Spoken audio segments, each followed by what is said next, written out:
Os humanos saíram da África há cerca de 150 mil anos atrás. Se a gente imaginar de que cada geração corresponde a 20 anos, a gente pode discutir se é mais ou é menos, mas esse é um número redondo e fácil de fazer conta. Isso corresponderia a 7.500 gerações.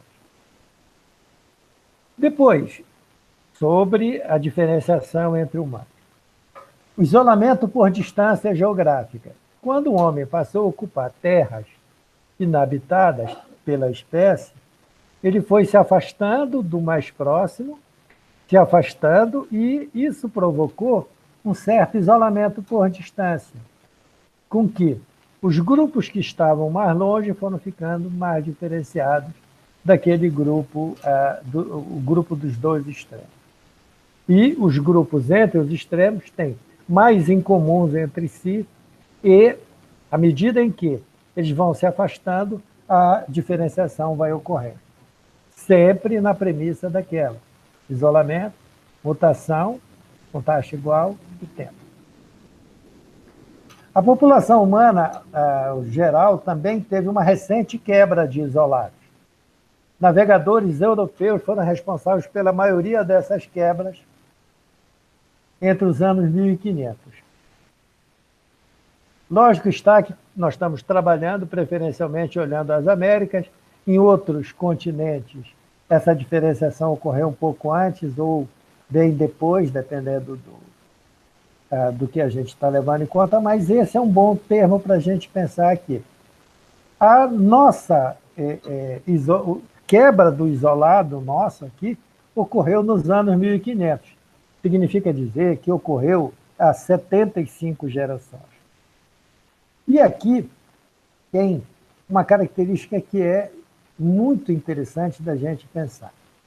Se foram 75 gerações, se as populações humanas começaram a separar há 7.500 gerações, que é o primeiro parágrafo, existem 7.425 gerações de isolamento. Essa contofrenia é boa para a gente entender de que as populações humanas de hoje não tem nada a ver com as populações pré-1500, que eram isoladas. Significa dizer que nós passamos 99 vezes o tempo que nós passamos com miscigenação, com encontro de grupos antes isolados, nós passamos eles absolutamente isolados. Na prática, significa dizer o seguinte: para cada ano pós o reencontro dos povos, passaram-se 99 anos de isolamento entre as populações. Ora, isso chama uma coisa, uma atenção maior. Significa dizer que 99% da nossa existência nós estávamos acumulando mutações sem trocar mutações com outros grupos continentais. O que a gente espera disso? É que a gente tenha um background genético com muitas semelhanças, porque somos uma origem única, ainda não deu muito tempo para separar, mas com muitas diferenças acumuladas ao longo dessas gerações todas. Mutações que podem ou não ter sentido. E mais, o sentido das mutações só vai ser decorrente de ações ambientais. Significa dizer, como nós estamos trabalhando com o Covid, até a existência do Covid, qualquer mutação que possa favorecer a resposta contra o vírus não tinha nenhum sentido. Quando o vírus apareceu, formou a pandemia, ela passou a ser importante. Igual a esse exemplo, muitos outros nós podemos ter. A minha resposta depende de mutações que ocorreram muitas vezes lá no passado e que hoje está presente dentro do meu genoma. E é assim que funciona, que significa dizer que as respostas são casuais, porque dependem do que você tem ou não tem dentro do seu genoma. E que isso não é direcionado. Isso é um ponto importante. Eu fiz um quadrinho aí para mostrar um pouco da migração. Eu não sei se ele vai andar, vai conseguir andar. É um homem africano, ele sai, quem é da área sabe que teve algumas idas e vindas, mas ele vai colonizando aos poucos os diferentes continentes.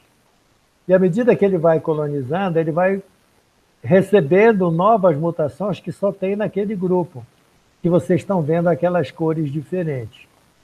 Vai levando algum tempo e ele vai ocupando cada vez mais espaço. Ocupa a Oceania. O homem saiu há 150 milhões de anos, há 150 mil anos, e estava na Oceania há 70 mil anos. Chegou na América há 15, 20 mil anos. Tem discussão, mas é um número redondo. E chegou na América do Sul 15 mil a 20 mil anos. Veja que dentro desses grupos que você está olhando aqui, o grupo que está na América do Sul é mais perto do grupo que estava na América do Norte, que é mais perto do que estava no leste asiático, que é mais longe do que estava da América do Sul, é o mais longe possível do que estava na África, e por aí vai, mostrando de que você vai se distanciando, e à medida que você vai distanciando, no tempo, no espaço ocupado e no tempo, você vai acumulando mutações que vai tornando os grupos mais diferentes. Próximo.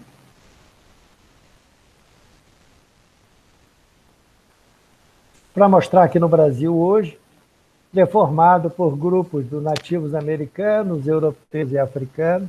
Para quem é da área, é muito fácil de entender isso. Lógico que tem outros grupos, aí foi colocado o grupo japonês, mas a migração asiática para cá, para o Brasil, foi muito, muito grande, e isso formou o brasileiro. Lógico que também tem um monte de outras historinhas para contar, que é como foi que se deu a miscigenação, como é que foi moldada a primeira matriz que dá origem aos grupos miscigenados, mas não é esse o caso. O caso principal é que o brasileiro é um acúmulo de mutações do passado. Significa dizer que o brasileiro e todos os povos miscigenados, eu estou falando em brasileiro, tem variabilidade muito maior do que os grupos não miscigenados, os grupos mais isolados. Próximo.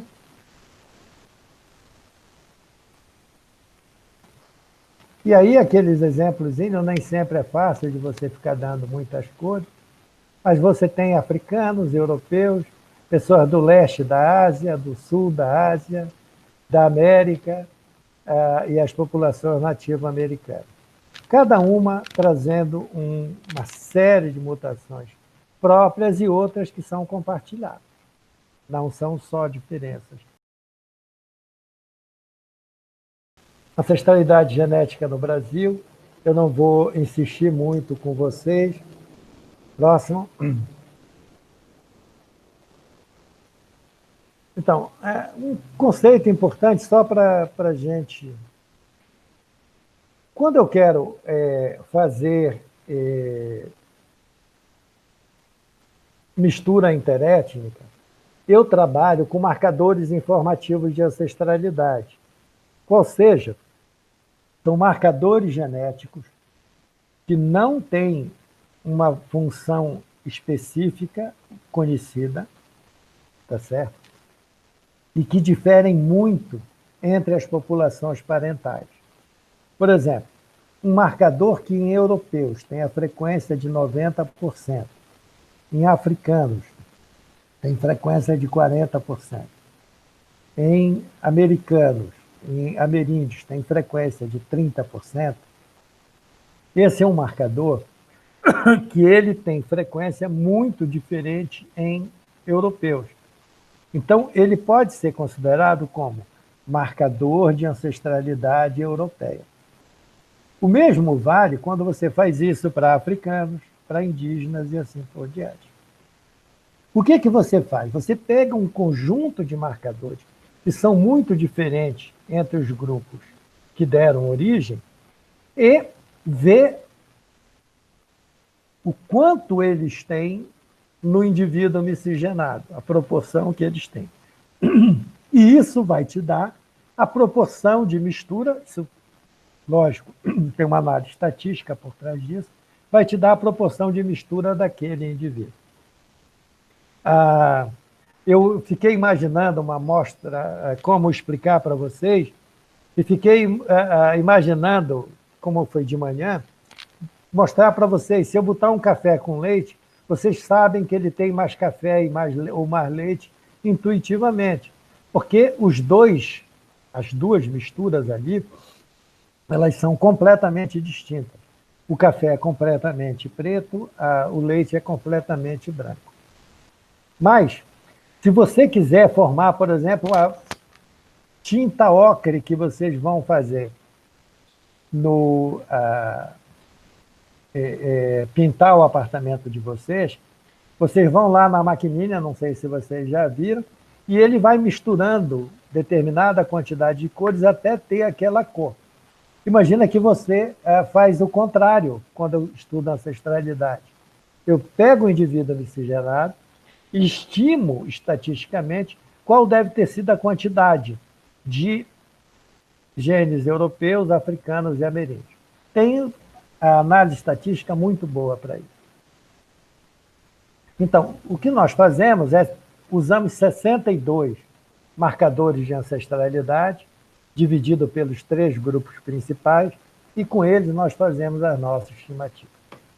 A outra coisa é a chamada subestruturação populacional. O que a subestruturação ela é importante para todo mundo que trabalha com associação. Porque, assim, se você tem uma população miscigenada, e vocês vão ver que o Brasil é assim, você pode ter pessoas que têm a contribuição lá embaixo de europeus e pessoas que têm muita contribuição de europeus. Se você trabalha casa e controle pegando pouca contribuição de europeu e muita contribuição de europeu, entre os doentes, qualquer marcador que está presente em europeus vai ter uma frequência elevada no grupo de doentes e pode ser tomado como causador, como facilitador, como associado àquela doença, quando na verdade não é. Mas a gente vai ver no exemplo quando pegar a população brasileira. E o controle de subestruturação é isso. Quando você tem uma amostra de casa e controle e a tua população miscigenada, você tem que estimar a proporção de mistura interética nos 2 grupos, para evitar com que você possa ter essa associação cruzada. E aí o resultado geral, antes de fazer, não é uma coisa simples, nós pegamos quase 1.000 indivíduos de população parental, perto de 300 europeus, africanos, 250 indígenas e 200 japoneses. E eles serviram de base para modular os grupos parentais e aí poder fazer as estimativas de mistura. O próximo. Região Norte, Nordeste, Sudeste e Sul. Nós estudamos um número grande de indivíduos, no final acho que dá perto de 5.000 pessoas. 800 do Norte, 900 do Nordeste, 2.500 do Sudeste, 900 do Sul. Resultado geral do Brasil. Próximo. E aí é a mistura do Brasil no geralzão. O Brasil, em tese, tem 58% de contribuição de europeu, 18% de ameríndio, 24% de africano, e isso pode variar nas diferentes regiões. No norte, tem a maior contribuição de nativos americanos, 33%. No Nordeste, tem a maior contribuição de africanos, do grupo africano. E a contribuição sempre é maior de europeus, mas no Sudeste e no Sul, ela é bem mais frequente. Próximo, é o geralzão. E aí, o processo lá de mistura. Foi tirada a mistura individual, o próximo, por favor, Bruno. Foi tirada a mistura individual e depois eu peguei um por um dos indivíduos, ou seja, imagina que o indivíduo tenha contribuição de 40% de europeu, 30% de africano e 30% de ameríndio. Então, eu fui colocando de todos os 5 mil indivíduos, em cada um deles, qual foi a contribuição que ele teve de europeu, qual foi a contribuição que ele teve de ameríndio, qual foi a que ele teve de africano. E aí tem um gráfico como esse. Significa dizer, o gráfico que vocês estão vendo, é que as pessoas podem ter contribuição de europeu de perto de 0 até 100%. E que isso é uma curva crescente, totalmente crescente. De ameríndios, ele vai a contribuição muito baixa até 50%. Ou seja, a maioria da população, 99% da população, tem menos de 50% de contribuição ameríndia, e à medida que você diminui a contribuição, à medida em que você aumenta a contribuição, diminui o número de indivíduos, tá certo? E de africano, a mesma coisa que aparece aí. O que significa dizer de que a população brasileira é miscigenada, e a miscigenação pode ter extremos de contribuição de cada um dos grupos. Isso fica um pouco mais claro quando vocês olham esse triângulo que vai aparecer agora. O próximo. Aí são os quatro grupos que nós estudamos: Sudeste, Sul, Nordeste e Norte, que estão cada um em diferentes cores, e estimada a mistura interétnica de cada indivíduo. O princípio aqui é que cada indivíduo é um ponto. E quanto mais o ponto está perto de um dos extremos, que são o africano lá em cima, o europeu do lado esquerdo e o ameríndio do lado direito, quanto mais perto ele está, maior é a contribuição de africano. Perdão, maior a contribuição daquele grupo. O que a gente olha é que o triângulo está ocupado de ponta cabeça.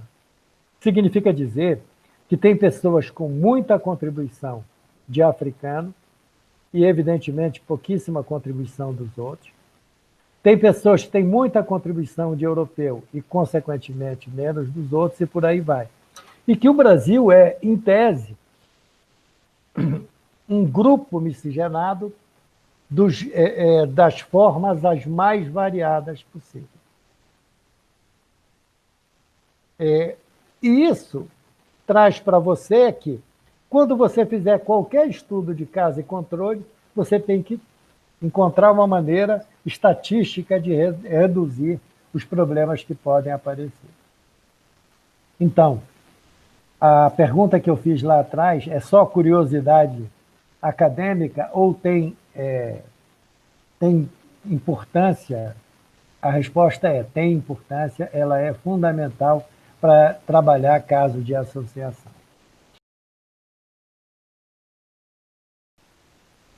Essa diversidade de desfecho ocorre entre indivíduos, em populações de um mesmo país, entre países de um mesmo continente e entre continentes.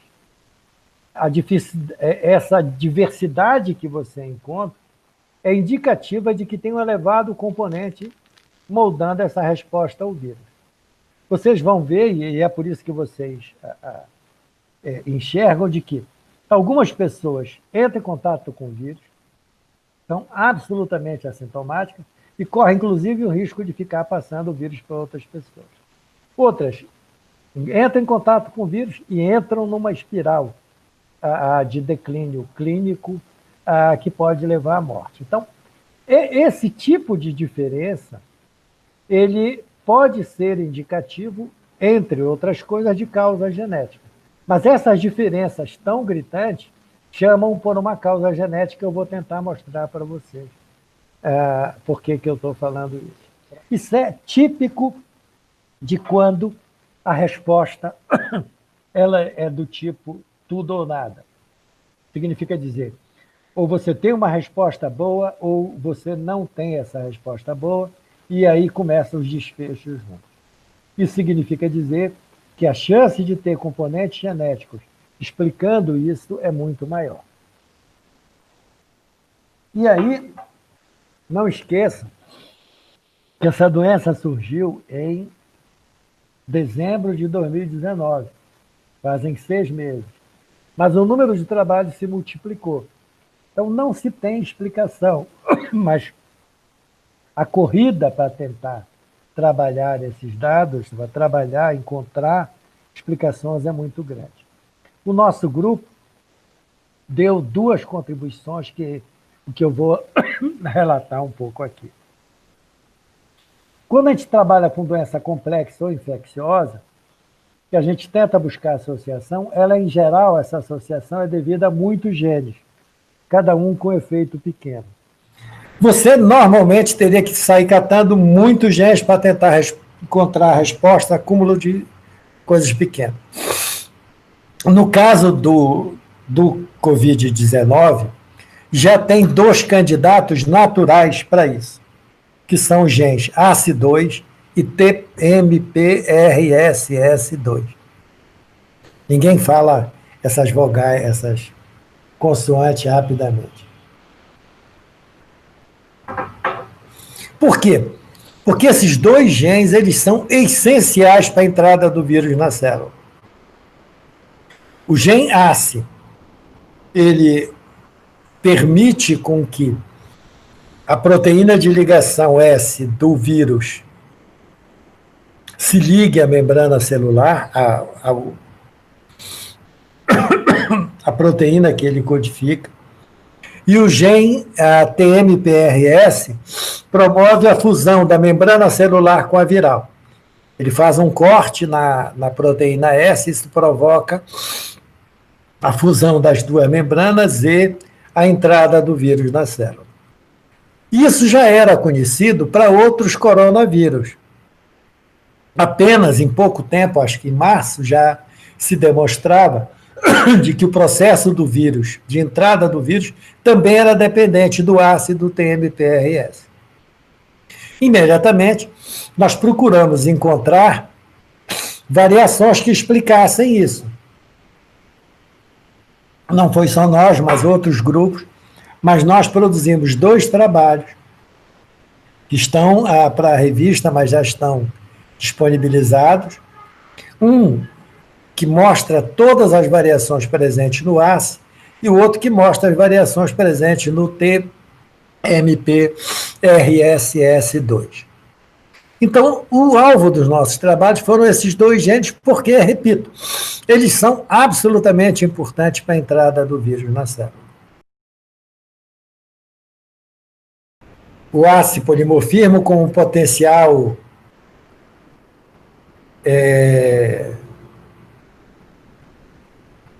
seu termo empregado primeiro pela Amanda, que eu vejo a figura dela ali. Jogador, né? É jogador mesmo aí. Como importância principal do desfecho da doença Covid-19. O trabalho já foi mandado para a revista, para a PLOS ONE, e está sobre, com os referis, ainda não tem uma resposta muito clara. Para fazer essas análises, nós empregamos os dados que nós tínhamos para outras funções do exoma de 72 nativos americanos e 76 de uma população miscigenada de Belém. Então, usamos dados da nossa região e usamos dados de outros bancos de dados à disposição no mundo. E o principal deles foi o Milgenoma Database, que tem amostras da África, da América, do leste da Europa, do leste da Ásia, Europa e do sul da Ásia.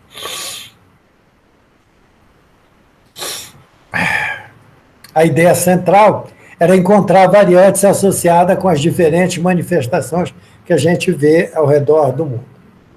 Os achados principais foram identificadas 85 mutações codificadoras, mas apenas 15 têm diferença de frequência maior do que 1%. 2 polimorfismos que aumentam a expressão do gene e são desfavoráveis. Lembre que a ACE ela é o ponto de ligada do vírus. Então, quanto maior a expressão, mais lugar de acoplamento do vírus. São muito mais frequentes no leste asiático, que se observou de uma maneira geral, aumentando a frequência entre 30% e 180%. Próximo. O que é importante para nós é que os nativos da Amazônia têm duas variantes exclusivas. E elas têm frequência em torno de 7%, e duas têm frequências mais elevadas, 10% mais elevadas que em outras populações. E todas elas estão relacionadas com aumento de expressão cerebral do ácido e devem ser monitoradas. Então, essas são mutações que, em tese, são mutações de maior risco e elas estão presentes. Duas delas são exclusivas de populações indígenas. Africanos têm uma variante exclusiva que pode regular a tradução do ACE, e também tem, junto com o europeu, frequência elevada de uma variante que reduz a expressão do ACE. No caso, foram encontrados a presença de mutações reguladoras importantes, que têm distribuição de frequência diferenciada entre as populações. Veja, o que a gente está encontrando, o exemplo que está ali é que você tem mutações que elevam a expressão, mutações que reduzem a expressão, então são mutações desfavoráveis e favoráveis, porque não é unanimidade. Mas o que é importante é você detectar essas mutações que estão dando condições maiores à infestação pelo vírus. Essa é a questão principal de que a gente quer demonstrar.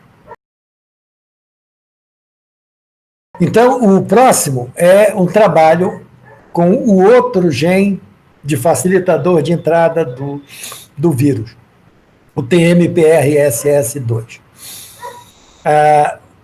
No geral, a gente vai mostrar diferenças muito grandes entre genes que alteram a expressão desse gene, mutações que alteram a expressão desse gene, entre europeus e asiáticos.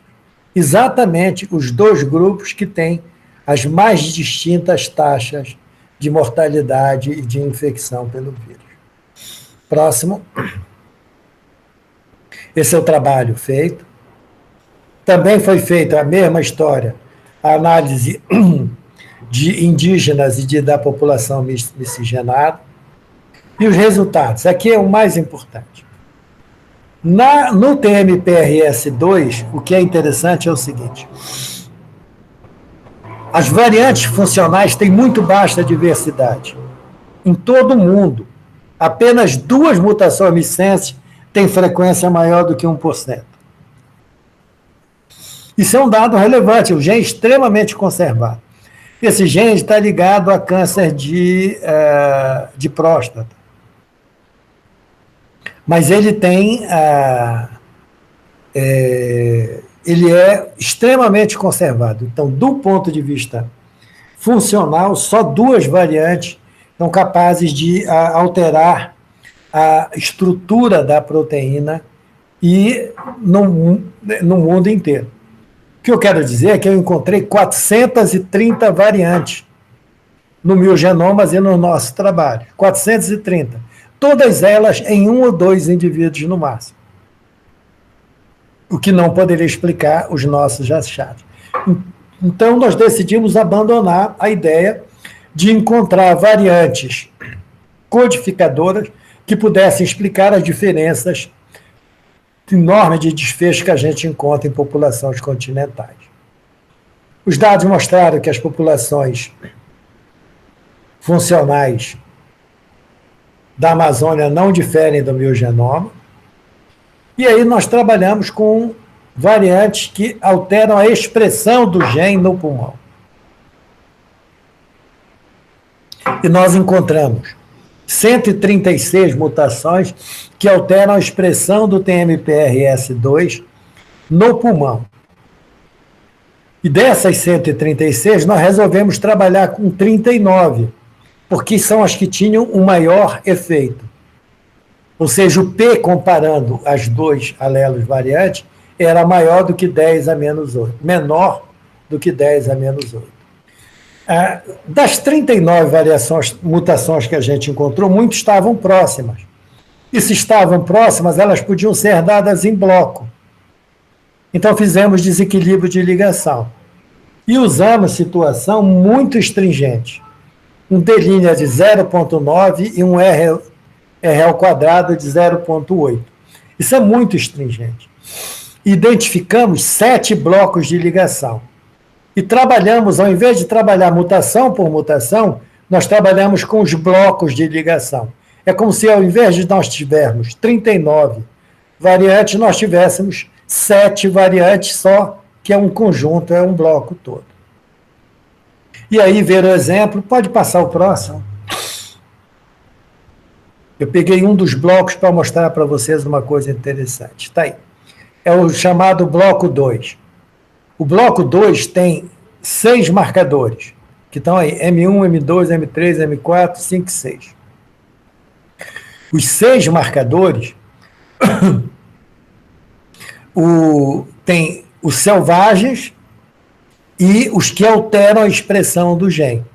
Então, por exemplo, no marcador 1, o alelo G, ele é o chamado selvagem. E o alelo A, ele é o que altera a expressão do gene. Ok? No M2, o A é o selvagem e o G é o que altera a expressão. Não esqueçam que eles são herdados em blocos, então nós vamos trabalhar os blocos. Mas quando nós olhamos, aí vocês vão ver os 2 primeiros que correspondem ao haplótipo selvagem e ao haplótipo mutante, praticamente fecham toda a variabilidade. Você tem vários outros haplótipos, que aí para baixo, ó, haplótipo IL1, 2, 3, 4, IL não, é 2.1, 2.3 e por aí vai, mas a frequência é muito baixa, em geral muito baixa. É isso que eu estou tentando mostrar a vocês.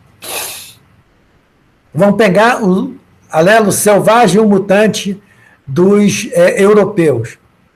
Selvagem, 43%, mutante, 42%. Isso dá 86%. E quase todos os grupos, os haplótipos selvagem e mutante, correspondem a praticamente 90% de todos os indivíduos. E aí, marcado em vermelho, tem uma coisa que acontece muito nas populações, nos blocos que a gente estudou. A frequência do alelo selvagem no leste da Ásia é quase quase 100%. Olha aí, nesse caso do bloco 2, a frequência do alelo selvagem, ou seja, em que nenhum dos marcadores aumenta a expressão do TMPRS2, é 99%, e a frequência do alelo, que todos alteram a expressão, é de apenas 0,5% ou 5 em 1000. De modo diferente, na Europa e no sul da Ásia, a frequência do alelo mutante é 42% e 31%. Significa dizer de que, para esse bloco, você tem a maior possibilidade de europeus e população do sul da Ásia expressarem mais o TMPRS2 no pulmão. E de forma resumida do trabalho, você tem isso. As populações aqui é interessante. As populações da Europa têm a proporção mais alta de haplótipos que aumentam a expressão do TMPRS2. E as do leste da Ásia têm as mais baixas. As populações da Europa e do sul da Ásia têm, em média, maior expressão pulmonar do gene do que nos outros continentes. Se isso é verdade, e nas premissas da função do gene, ou seja, que o gene facilita a entrada do vírus, as populações europeias seriam mais vulneráveis à Covid-19 e as populações asiáticas são as menos vulneráveis. Não só a frequência dos haplótipos em europeus, e se você olhar para o lado do sul da Ásia também, é maior, como os haplótipos que mais aumentam a expressão, eles também são muito mais frequentes na Europa e muito menos frequentes no leste da Ásia. Então, todos os caminhos apontam para ter uma diferença de expressão do TMPRS2 no pulmão entre europeus e a população da Europa e do leste da Ásia. Lógico, está que precisa de confirmação, esses são dados de levantar caminho e não para resolver definitivamente uma questão. E aí, só para terminar, eu peguei um trabalho muito recente que fez aqueles GWAS da vida, de estudos de associação com a SARS da Covid-19. O que eles fizeram? Pegaram pacientes com Covid-19, fizeram um estudo com 1,5 milhão de SNPs, os GWAS da vida, e fizeram análise comparando esses pacientes com as populações do MilGenoma e do Genome ID, para ver alguns dados interessantes. Eles encontraram, para quem trabalha, quem já ouviu falar com GWAS, eles estudam e fazem comparações e pegam um P de 10 a menos 8, que é, na verdade, um P de 0,05 corrigido pelo número de comparações que eles fizeram. E eles encontraram duas regiões em que o P passa do 10 a menos 8. Uma região é a região que tem esses 6 genes que tem aí, SLC 6A20, LZTFL1, FYCO, CXCR6, a Giovana deve ter pensado no que ela estudou, XR1, e por aí vai. Então, são 6 genes que estão nesta região, e no outro, sistema ABO, o nosso velho e querido sistema ABO. Próximo.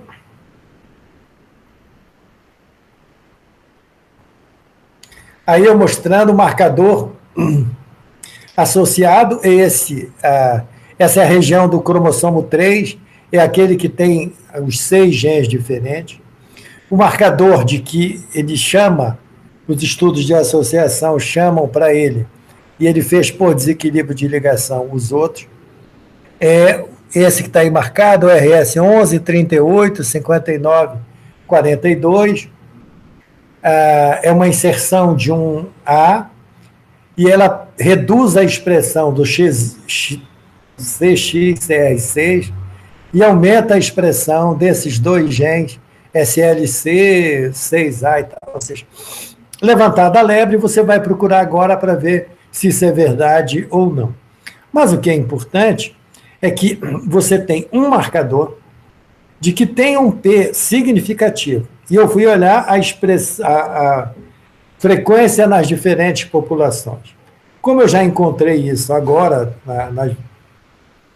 meia hora antes, eu não cheguei a fazer uma tabela.